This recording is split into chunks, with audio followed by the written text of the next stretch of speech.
We have to eat and drink every day. After food has entered the human body, it's digested to satisfy different needs. The substances in food that we need include carbohydrates, protein, fat, minerals, vitamins, and fiber. Together, these are known as nutrients.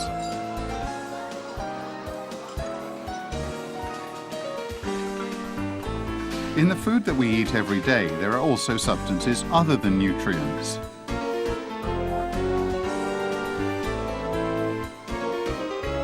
Look at this food label. Which ingredients provide nutrients and which do not? What is the use of those ingredients that do not provide nutrients?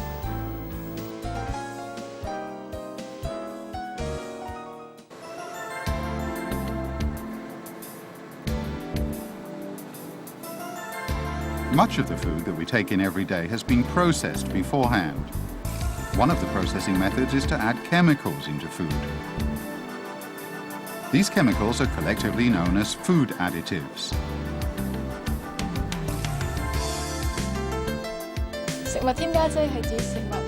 Food additives are natural substances or synthetic compounds deliberately added to food during the manufacturing process.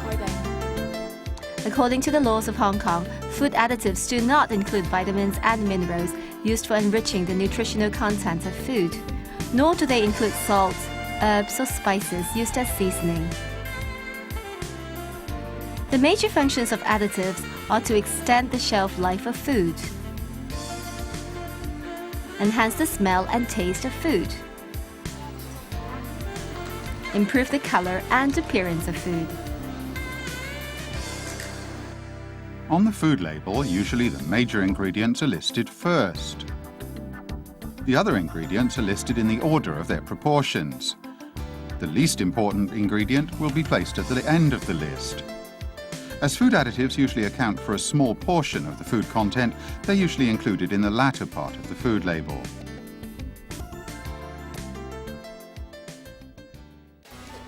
Do you know that fresh food can only remain fresh for a short period of time? As time goes by, food will turn bad as it is affected by bacteria and other microorganisms. So preservatives are added to some food to prevent it from deteriorating. Sodium nitrate and sodium nitrite are common preservatives. They're usually used in meat products such as cured sausages and ham. The use of sodium nitrate and sodium nitrite in cured meat can prevent food poisoning caused by the breeding of bacterium called Clostridium botulinum. They can also add to the taste and preserve the color of the meat.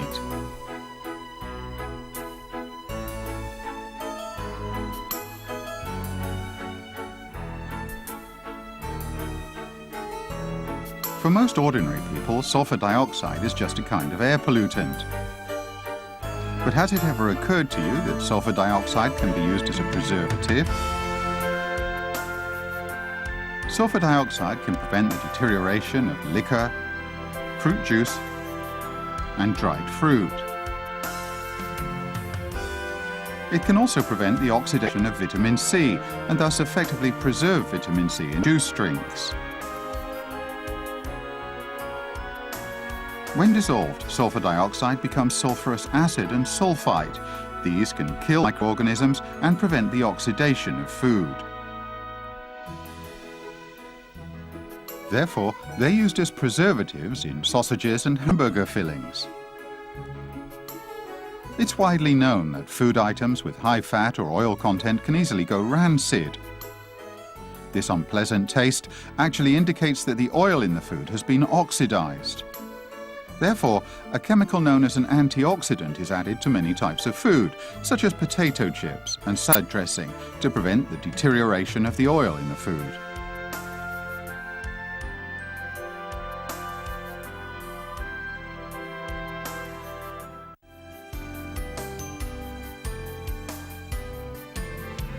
Apart from the use of preservatives, there are other means to prevent the deterioration of food. As microorganisms need water to survive, they cannot grow if the food is dehydrated. In this way, the food can be prevented from turning bad. For example, Vegetables can be dried gradually under strong sunlight. Squid and beef can be dried by baking them in an oven.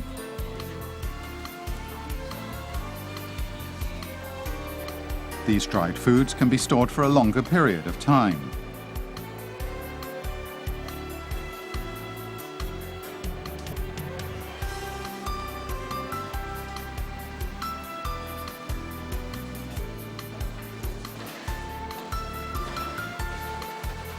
Unlike baking, freezing turns the water the food contains into ice, slowing down the chemical reaction that makes food turn bad.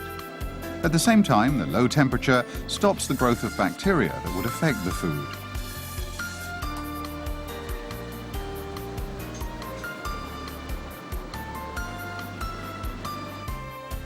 The membrane of a cell is like a sieve. It lets small molecules pass through and blocks large molecules. When there's a concentrated salt or sugar solution outside the cell membrane, the water molecules in the cell will move more quickly from cytoplasms with low salt or sugar content to areas outside the cell membrane. This phenomenon is known as osmosis. Through osmosis, a high concentration of salt or sugar outside the cells of microorganisms can draw away the water on the inside. This makes the microorganisms dormant, or may even cause them to die from lack of water. Cured meat and salted fish are made with a large quantity of salt. They're then dried under the sun. The purpose is to get rid of the water in the meat. These snacks, including preserved prunes, are preserved with the use of salt. Dried mango and pineapple are preserved by using sugar rather than salt. Most bacteria cannot survive in an acidic environment. Therefore, acid can also prevent food from deteriorating. There is acetic acid in vinegar. Pickled cabbage, pickled cucumber, and pickled ginger are preserved by using vinegar. Apart from helping to preserve the food, vinegar can also make the food taste better. There's a large variety of canned food on the market. Much of this food can be preserved for a long time without the addition of chemicals. By putting food into a can, extracting air from the can and sealing it, we can prevent oxidation and deterioration. Further heat treatment of the canned food can kill the bacteria in the food.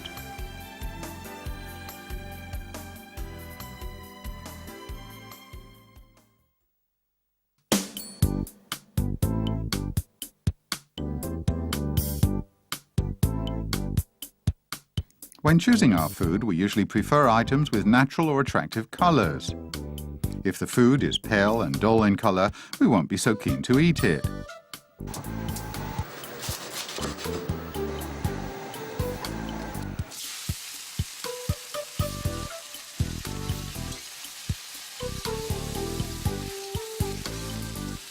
But a lot of food items tend to lose their natural color after cooking. For example, green vegetables become light green or even yellow in color if overcooked.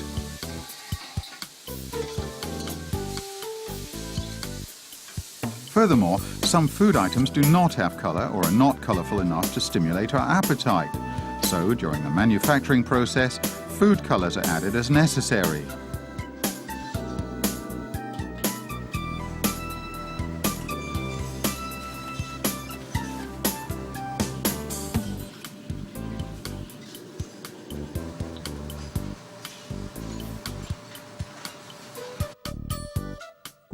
Food colors have three functions in general: adding color to colorless food, enhancing the natural color of food, and restoring color lost during cooking or processing.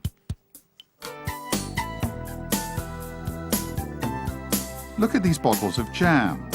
When they're crushed, the fruit loses its natural colors. Coloring matter is thus added to enhance the color. One kind of color, known as sunset yellow, is added to certain types of jam. Why are these chocolates so colorful? It's because food colors, including sunset yellow and lemon yellow, have been added.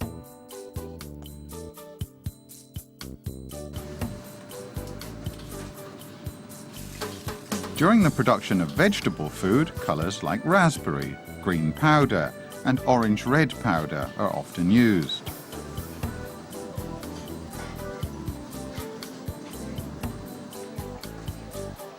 Some colors come from natural products and are thus called natural colors.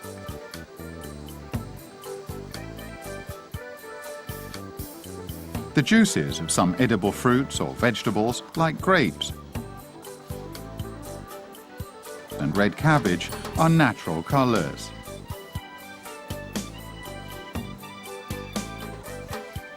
Carotene in carrots is a type of natural color. Another type of natural color, known as caramel, is added to condiments such as oyster sauce and soy sauce. Apart from natural colors, some kinds of coloring matter are produced synthetically from coal tar and petroleum. Sunset yellow is an example. These are known as synthetic colors.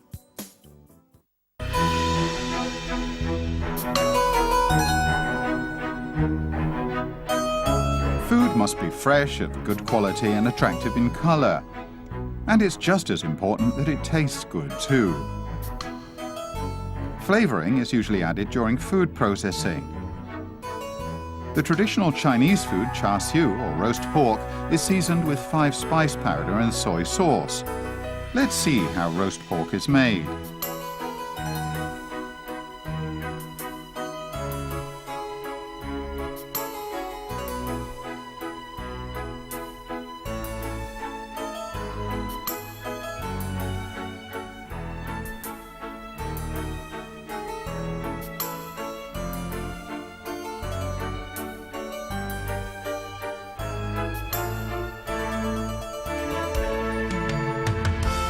The flavorings used in making the roast pork that we saw just now, including 5-spice powder, sugar, salt and herbs, are natural flavorings.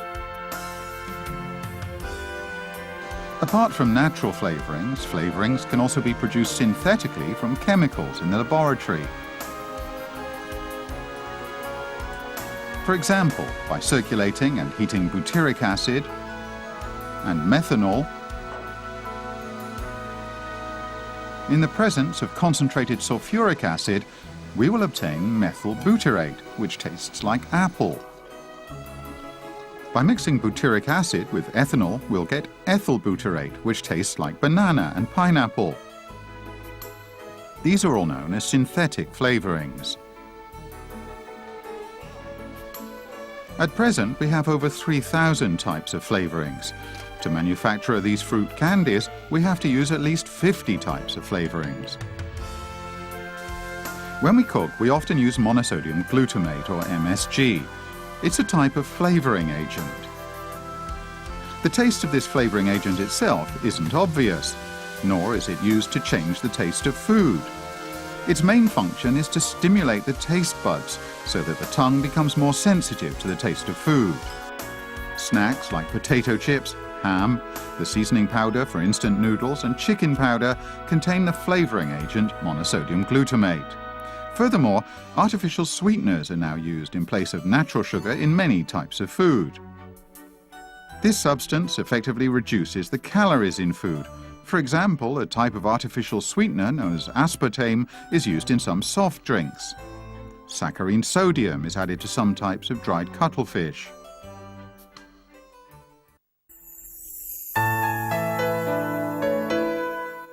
The use of food additives must serve the interests of both the consumers and the food manufacturers.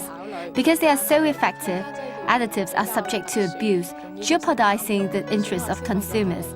So food additives should not be used in the following circumstances. For example, using additives in food that has gone bad or rotten to disguise its effects, or seeking to enhance the color, smell and taste of food, or to extend its shelf life at the expense of its nutritional value. Using food additives that are hazardous to health is, of course, strictly prohibited.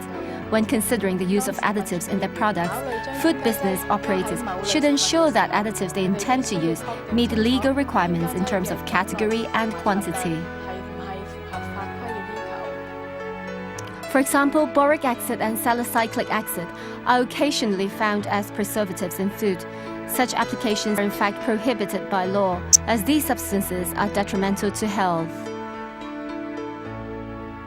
Another example is rosemary B. It's only a type of industrial coloring and must not be used in confectionery, red ginger, pastry, and vegetarian food. In fact, the Public Health and Municipal Service Ordinance of Hong Kong imposes strict controls on the type and quantity of food additives permissible in food.